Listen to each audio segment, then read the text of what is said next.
నజరేతులో నుంచి యేసుప్రభువారు పుట్టుకొచ్చి నేను నజరేతు వాడనని చెప్పాడు, నజరేయుడనని చెప్పాడు, నజరేయుడని యేసును అని చెప్పాడు యేసుప్రభువారు. మంచి దాంట్లోంచి, మంచిది కాని దాంట్లోంచి, ఎన్నిక లేని దాంట్లోంచి యేసుప్రభువారు విలువైన వాడిగా బయటకు వచ్చాడు. గత రాత్రికాల సమయంలో చెప్పారు, మీకు అందరికీ అర్థమవుతుంది అనుకుంటున్నాను.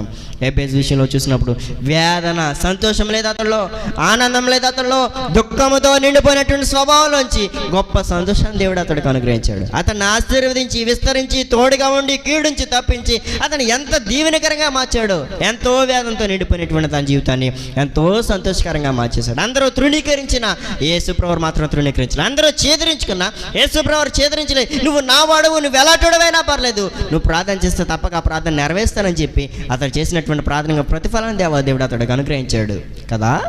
విన్నామే రాత్రికాల సమయంలో యేసుప్రభువారు నిన్ను ఎలా సంతోషపరుస్తున్నాడు. యేసుప్రభువారు ద్వారా వచ్చినటువంటి సంతోషాన్ని ఏమైనా నువ్వు పొందుకున్నావా? దేవుడిని ఎవడైతే